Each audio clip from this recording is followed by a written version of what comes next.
Hello, everyone.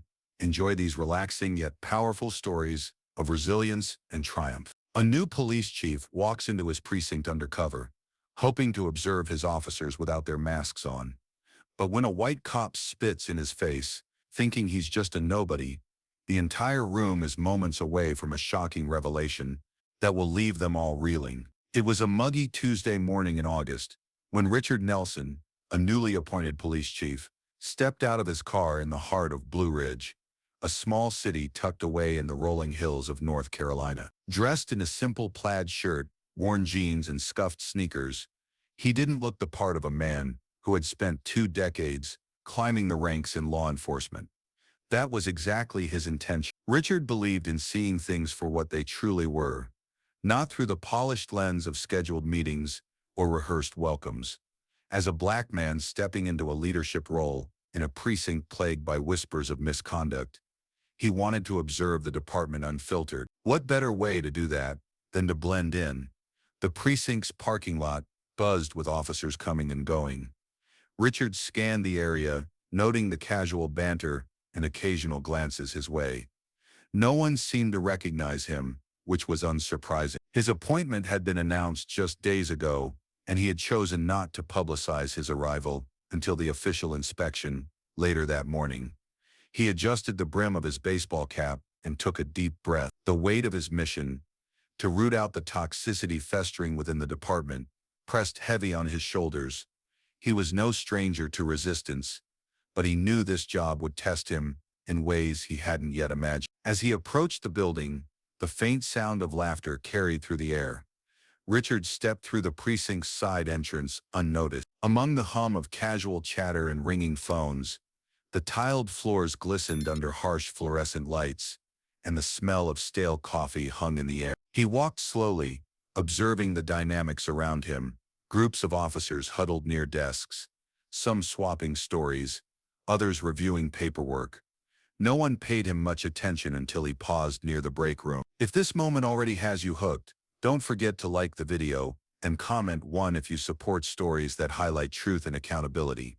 If not, comment, and if you're still unsure, just hit that subscribe button to stay connected with more powerful stories from RVM Black Struggles. Hey you, a sharp voice cut through the noise. Richard turned to see a white officer striding toward him, a smug grin plastered on his face. His badge read Officer Daniels. Behind him, a few others leaned against the wall, watching with interest. Richard opened his mouth to speak, but Daniels didn't give him the chance. Lost, are we? This isn't a shelter, the officer said, his tone dripping with condescension. You need to take that mess somewhere else. Richard froze, the words landing like a punch. He wasn't sure whether to correct the man immediately or let the scene unfold further. Before he could decide, Daniels stepped closer, his voice rising for the benefit of his audience. Didn't you hear me? Get out of here. We don't need people like you hanging around. Laughter erupted from the onlookers, and Richard clenched his jaw. What would you have done in Richard's shoes? Drop your thoughts in the comments, and don't forget, sharing this video helps bring more awareness to stories that truly matter. RVM Black Struggles is here to give a voice to the unheard. His heart pounding, he tried to speak, but Daniels leaned in, his face inches away. If you've made it this far, it means the message resonates. Support this kind of storytelling by clicking like, sharing it with someone who needs to hear it, and most of all, subscribing to RVM Black Struggles. The journey for justice and change starts with awareness. Then, without warning, the officer spit straight into Richard's face. Time seemed to stop. Richard's breath hitched as the warm saliva dripped down his cheek. Around him, the laughter grew louder. One officer slapped the table, doubling over in amusement, while another muttered something about showing the riffraff their place. Richard's mind raced. He could feel his pulse pounding in his ears, but he kept his composure. He reached into his pocket, pulling out a handkerchief to wipe his face, his movements slow and deliberate. Is this how you treat everyone who walks through these doors? He asked, his voice calm but firm. Daniels smirked. Only the ones who don't belong here. The group burst into laughter again, but Richard said nothing. Instead, he turned and walked down the hallway, leaving the officers behind. As he headed toward the precinct's main office, An intercom crackled to life, calling all personnel to the briefing room. It was time. The briefing room was abuzz with chatter as officers filed in, some carrying coffee mugs, others laughing over inside jokes. Richard entered through a side door, now holding a folder that bore the precinct's official seal. He stood just out of view, watching the room fill with familiar faces, some still chuckling from the earlier incident. At the front of the room, Captain Harris, a stout man with a graying mustache, called for order. "All right, settle down, everyone. We've got an important introduction today." The officers quieted, their curiosity piqued. Daniels leaned against the wall, his arms crossed, a smug expression still plastered on his face. The man was clearly enjoying his morning. Captain Harris cleared his throat. "As most of you know, Chief Caldwell retired last month. We've been waiting for his replacement, and I'm pleased to introduce our new leader, a man with an impressive record and a vision for this department." Richard stepped forward, his footsteps measured. The room froze as he walked to the podium, his presence commanding attention. He placed the folder on the lectern and slowly scanned the room. His calm demeanor only heightened the tension. Daniel's smirk faltered. The color drained from his face as recognition dawned. The other officers exchanged uneasy glances, some whispering, others staring at Richard with wide eyes. "Good morning," Richard began, his voice steady. "My name is Richard Nelson. As of today, I'm your new chief of police." The silence was deafening. Daniel's face turned a deep shade of red, his bravado evaporating. Richard's gaze landed on him, holding for a moment longer than necessary, before sweeping across the rest of the room. "When I arrived this morning," Richard continued, "I came in plain clothes because I wanted to see the department through an unfiltered lens. What I witnessed was eye-opening." A murmur rippled through the crowd, but Richard raised a hand to silence. "In my brief time here, I've already seen behaviors that are not just unprofessional, but downright unacceptable. Let me make one thing clear. The culture that has been allowed to fester here ends today." The room remained eerily quiet, the weight of his words sinking in. Daniels shifted uncomfortably, his eyes darting to the floor. Richard took a step closer to the edge of the podium, his tone sharp but controlled. "Respect is not optional. It's the foundation of what we do as law enforcement. Without it, we fail not just each other, but the community we serve." He let the silence hang for a moment, watching the officers squirm under his gaze. "This morning, some of you laughed at what you thought was just another powerless man being put in his place. But let me remind you, everyone who walks through those doors deserves respect, whether they're wearing a badge or not." His words cut through the room like a blade. No one dared to move. Richard let the silence linger, his gaze unwavering. The tension in the room was palpable, each officer acutely aware of the weight of his words. Daniels shifted again, his discomfort evident, as beads of sweat formed on his brow. But Richard wasn't done. "I understand that change is difficult," he said, his voice steady but laced with authority. "But let me be clear, there will be no tolerance for behavior that disrespects the dignity of any individual, whether they are a colleague, a civilian, or anyone else." He stepped down from the podium, walking slowly toward the officers. His presence was commanding, yet his tone carried a controlled intensity. "Officer Daniels," Richard said, stopping just a few feet away from the man. Daniels flinched, his bravado from earlier completely dissolved. "You," Richard continued, locking eyes with him, "represent everything that's broken in this department. When you spat in my face, it wasn't just me you disrespected. It was the badge, the oath, and the community we swore to protect." Daniels stammered, "Chief, I didn't know." "That's exactly the problem," Richard interrupted, his voice sharp. "You didn't care to know. You didn't take a moment to think before you acted, because you assumed that man standing in front of you didn't matter. And that assumption is why this department has lost the trust of the people it serves." The room remained silent, every officer frozen in place. Richard turned his attention to the rest of the group. "What I witnessed wasn't just one man's mistake. It was a culture where bullying and prejudice are not only tolerated, but celebrated. And that stops now." He stepped back toward the podium, his voice rising slightly. I've spent my career fighting for justice, not just in the streets, but within the walls of departments like this one. Change isn't easy, and it won't happen overnight, but I promise you this, as long as I'm chief, this precinct will operate with integrity, respect, and accountability. Richard paused, letting his words sink in. Then, with a slight nod toward Captain Harris, he concluded, effective immediately, Officer Daniels is suspended, pending an internal investigation. And for those of you who think this is just a slap on the wrist, think again. This is the first of many changes. Gasps rippled through the room. Daniel's face turned crimson, his jaw tightening, as he avoided the stares of his peers. Richard, unfazed, stood tall. This isn't about punishment, he said firmly. It's about setting a standard. If you're not willing to rise to it, this isn't the place for you. He glanced around the room one last time, his eyes locking with each officer's. If you're ready to do better, then we'll move forward together. But know this, I will hold you accountable every step of the way.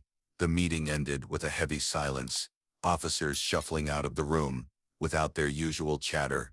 Richard remained at the podium for a moment, watching as Daniels stormed out, his face a mix of embarrassment and anger. The other officers avoided eye contact, their expressions ranging from guilt to quiet contemplation. Back in his office, Richard sat down at his desk, exhaling deeply. He knew this was just the beginning. Years of entrenched attitudes wouldn't change overnight, and for some they might never change at all. But he hadn't come to Blue Ridge to make friends. He came to make a difference. The phone on his desk rang. It was Captain Harris. Chief, I wanted to say you handled that better than most would have, Harris said, his voice tentative. Thanks, Captain, Richard replied. But the real work starts now. I need a full review of Daniel's history on my desk by tomorrow. Complaints, incident reports, everything. You've got it, Harris said, before hesitating. And Chief, I think you shook a few of them today, in a good way. Richard hung up, allowing himself a brief moment of satisfaction, before diving into the mountain of paperwork in front of him. Over the next few weeks, the precinct was a different place. Officers who once laughed at Daniel's antics now avoided him altogether, whispers of his suspension spreading through the department. Richard made it a point to walk the halls regularly, greeting everyone he passed, his presence a constant reminder of his leadership. Some officers took the change to heart. Officer Reyes, a younger recruit, approached Richard one day, admitting that she'd been complicit in the toxic culture, out of fear of retaliation. I want to do better, Chief, she said earnestly. That's all I ask, Richard replied, his voice kind but firm. It starts with you. But not everyone was willing to change. Daniels filed an appeal against his suspension, claiming unfair treatment. Richard held his ground, standing firm in his belief that accountability wasn't optional. The department's review uncovered a string of previous complaints against Daniels, ranging from excessive force to inappropriate comments. His appeal was denied, and Richard made it clear that the days of brushing misconduct under the rug were over. Despite the progress, Richard knew the road ahead would be long. Conversations about implicit bias in community relations were met with mixed reactions, but he remained undeterred. Each small victory, a recruit speaking up, an officer rethinking their approach, was a step towards something greater. One morning, Richard attended a community event, where he met a young boy who shyly approached him. Are you really the chief? The boy asked, his eyes wide with wonder. I am, Richard said with a smile. My dad says the police don't care about us, the boy said, his voice barely above a whisper. Richard crouched down to meet his gaze. I can't change the past, but I promise. We're working to do better, he said gently. And if you ever need help, you come find me. Okay. The boy nodded, a small smile breaking across his face. It was moments like this that reminded Richard why he had taken the job in the first place. By the end of his first year, the precinct was far from perfect, but it was undeniably different. Officers who couldn't adapt were gone, replaced by recruits who shared Richard's vision for a fair and respectful department. The community, once skeptical, began to see signs of change, a renewed effort to build trust and bridge divides. Richard stood in the precinct's main hallway one evening, watching as officers filed out after their shift. The laughter and camaraderie felt different now, not at someone's expense, but genuine and inclusive. He knew there would always be challenges ahead, but for the first time, he felt hopeful. Change was never easy, but it was worth every fight. The story of Chief Richard Nelson isn't just about reforming a broken police precinct. It's about the courage to walk into any space, even one built on hostility or resistance, and commit to making it better. In many ways, we all have precincts in our lives, workplaces, families, friendships, or communities, where unhealthy behaviors or toxic patterns have been allowed to persist for too long. The most powerful lesson from Richard's journey is that real change doesn't start with grand gestures. It starts with presence, integrity, and the willingness to stand alone, even when it's uncomfortable. If you're currently in a space where things feel wrong, where people are treated unfairly, voices are silenced, or respect has become selective, understand that staying silent is a form of permission. Like Richard, you may not have everyone's support when you choose to challenge the status quo. You might face mockery, resistance, or even retaliation, but leadership isn't about being liked. It's about being consistent in your values, especially when it's hard. Even more importantly, this story reminds us that people can change, not all, and not easily, but some. And sometimes, those who need change the most are just waiting for someone to model what that looks like. Be that model. Be the person who holds others and yourself to a higher standard. Accountability, as Richard showed, isn't cruelty. It's love expressed through truth and boundary. Whether you're leading a team, raising a child, speaking out against injustice, or simply trying to grow within yourself, understand that progress often comes in whispers before it roars. You'll have days when it feels like no one notices, when your efforts feel small, or when it seems like the toxic ones still have all the power. Keep going anyway. Change isn't always dramatic. Sometimes it's a quiet shift in culture, a young officer choosing kindness, or a child finally believing someone cares. Let Richard's story inspire you to step into your own leadership, whatever that may look like. Maybe it's finally having that hard conversation you've been avoiding. Maybe it's setting a boundary with someone who's used to walking over you. Maybe it's looking in the mirror and deciding to unlearn some bias or harmful habit you've carried. Whatever it is, start now. Don't wait for permission. Don't wait until you feel ready. Walk into your own precinct like Richard did. Observant, firm, humble and brave. Lead with truth. Hold the line with grace. And remember, change is slow, but if you stay the course, it will come. And when it does, even if the world never applauds you, you'll know you made a difference.